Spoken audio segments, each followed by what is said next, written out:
Chelsea march on to the 5th round of the FA Cup with a narrow but deserved victory against Hull City at the KC Stadium. Watch until the end of this review to hear all of my thoughts on yesterday's match.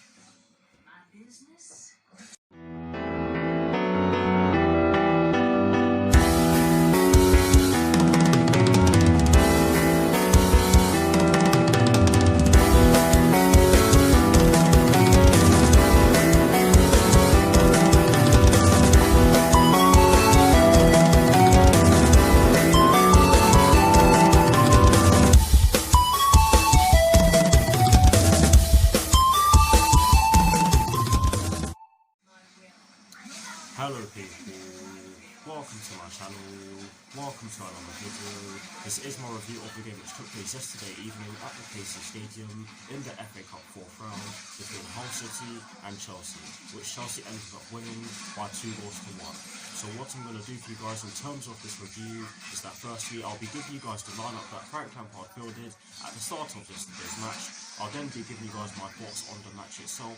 And as always, I'll be giving you guys the positives and the negatives in which I took from the match. And lastly, I'll be giving you guys my thoughts on Chelsea's upcoming Premier League fixture, which will be taking place next Saturday at the King Power Stadium against Leicester City in the Premier League, with kick-off at 12:30 PM UK time. So without further ado, let's get straight into this review.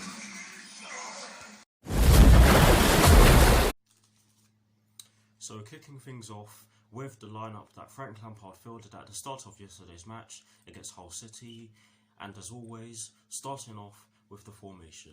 It was a 4-3-3, and in terms of the personnel in which he chose to start yesterday's game against Hull City, he went with Willy Caballero in goal.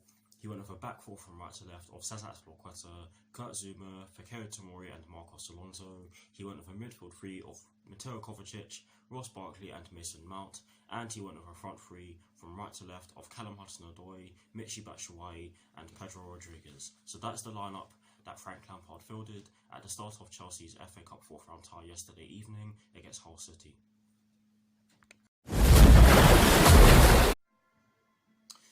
Now for my thoughts on the match itself, and as always, starting off with the first half. I actually felt as though Hull City pressed us really well in the first 5 minutes of the match. They were making loads of forward passes, they just swarmed at us, and we weren't really able to do anything in the first 5 minutes. And I'm not going to lie to you guys, I was very nervous because of the way Hull City started the game. They did win some corners in the first few minutes, but after that 5-minute period of them dominating the ball and creating those chances, half chances if you like, we got the goal through Michy Batshuayi. And I cannot remember what happened in the build-up to the goal, but all I remember is Michy Batshuayi hitting the ball and it taking a deflection off of one of the centre-backs for Hull City, and it went into the back of the net. The keeper had absolutely no chance, and you cannot blame the goalkeeper for that. But that settled us down, because after that period where Hull City pressed us and swarmed at us and got those half chances if you like, I'll say it again, we took control of the game and we could so easily have scored more, and we really should have scored more, because we had some clear-cut chances, and yes, some of our chances, to be fair, were half chances. Mason Mount had a chance to give the ball to Ross Barkley, no, to Michy Batshuayi inside the box, but he took too long, and the ball ended up being saved by the goalkeeper. Ross Barkley also had a one-on-one chance, but his shot went straight at George Long, obviously the Hull City goalkeeper. There were ample chances in which we had in the first half, and we should have put some of them away. But I do have to say that overall in the first half, I felt as though we were dominant. We definitely deserved to go into half-time with. We definitely deserved to go into the interval with the 1-0 lead, and like I said twice already, it could have so easily been more. But now for my thoughts on the second half. Hull City did start the second half very well, and they could have scored early on in the second half. We looked as though we were a bit shaky at the back in the early stages of the second half, but as the second half went on, we grew, we got our momentum back, we got into our rhythm again, and in the 63rd minute, I think it was, Mason Mount won a free kick in the right wing position. It was whipped in by Ross Barkley, and in my reaction video, I didn't actually know who whipped it in, so I do apologise for not knowing who whipped the ball in.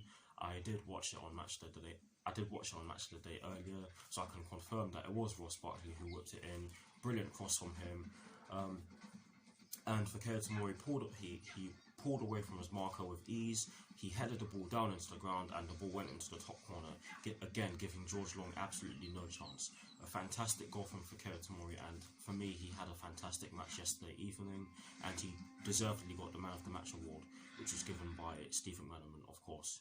But yes, after that point though, we did allow Hull City to kind of get back into it again, and we allowed them to get their momentum back, and they got a free kick. And I have a problem with the way this free kick was awarded, or the fact that this free kick was awarded. Marcos Alonso was adjudged to have fouled, I can't remember which player it was, but Marcos Alonso was adjudged to have fouled one of their players, and if you look at it, Marcos Alonso does not even touch the Hull City player. He doesn't even touch him. When I saw the replay, I was absolutely baffled. And guess what happened after? They scored from it. Now, to be fair, Mateo Kovacic should not have turned his body and allowed the ball to deflect off his foot if it was his foot. He should not have allowed the ball to deflect off him, because the fact that the ball deflected off him caused Caballero to be wrong-footed, and he had absolutely no chance of saving that. Of course, it's going to be Kamil Grosicki's goal, because own goals from free kicks do not count. At least I believe so, because when I found this out, it was still the last decade. Let me just put it like that. But yes, a poor goal to concede, and you can argue that Hull City did deserve that goal because they did have some chances.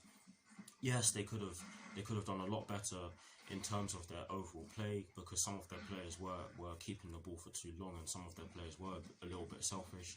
But I do have to admit that Hull City did give us a good game overall, because they did cause us problems, particularly in the second half, and we got away with one in a way, because had that been a slightly better side, we probably would have gone out of the FA Cup. But we won the game 2-1. I do think that Fikayo Tomori deserved Man of the Match, and I'd also think that Mateo Kovacic had a good game as well. He was spraying balls all over the place. He was running through. He was playing some simple passes as well, he's playing some simple passes as well, because of course you need your midfielders to do that sometimes, to not risk giving the ball away in dangerous positions, and he did that really well. So I would have understood if he got the Man of the Match award. But overall, good performance. Could have been a lot better. Of course, we could have scored more, but I'm not gonna say too much on this one in terms of the overall performance. But anyways, now for the positives and the negatives in which I took from yesterday's match. And as always, starting off with the positives, I've got two positives for you guys today. The first positive, which I've literally just touched on, was the fact that Fikayo Tomori and Marcos Alonso? I wasn't going to say Marcos Alonso. Let me start again. The first positive in which I took from yesterday's match is the fact that Fikayo Tomori and Mateo Kovacic were excellent.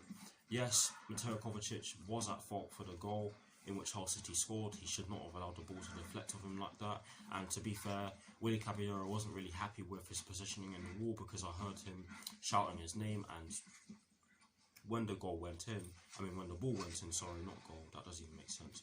When the ball went in, I saw the players in the wall questioning Mateo Kovacic. But anyways, Fikayo Tomori and Mateo Kovacic were excellent, and I think they were the two best players on the pitch yesterday. I felt as though Fikayo Tomori and Kurt Zouma dealt with Tom East very well, because nothing was coming through him. But that is the first positive in which I took from yesterday's match.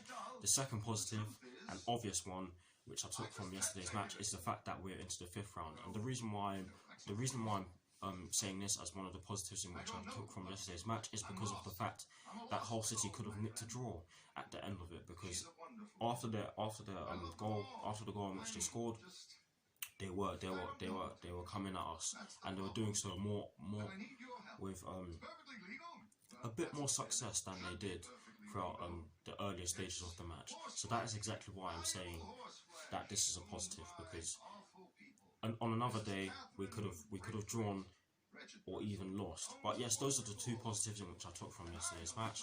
Sadly, there always has to be a negative, and the only negative in which I took from yesterday's match is the fact that we really should have scored more.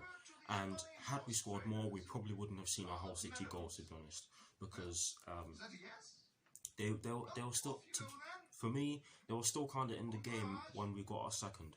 And you have to give them credit for doing so, because like I said already, they gave us a good game. But that is it for my thoughts on yesterday's match against Hull City in the FA Cup 4th round. Let me know what your thoughts on yesterday's match are against Hull City in the comment section below, and as always guys, I'll do my very best to respond.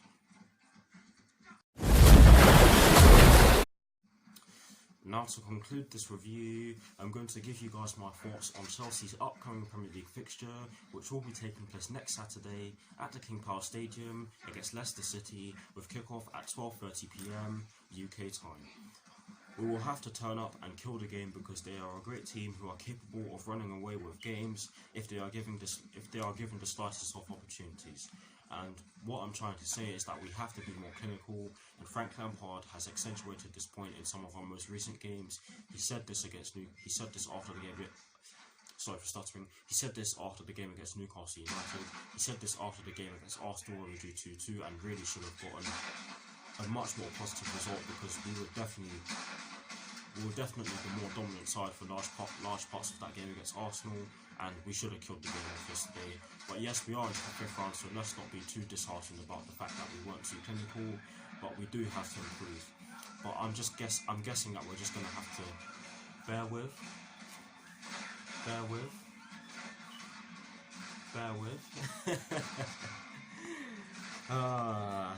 Again, I had to get that one in there. And if you don't get the reference, it's another reference to that old sitcom called Miranda. But yes, that is it for this review. I hope you enjoyed it. And that is it for my thoughts on Chelsea's upcoming Premier League fixture against Leicester City next week. But yes, thank you for watching. Like, comment and subscribe to my channel if you're new, and I'll see you very soon for some more videos. Come on you Blues, come on Frank Lampard, and peace.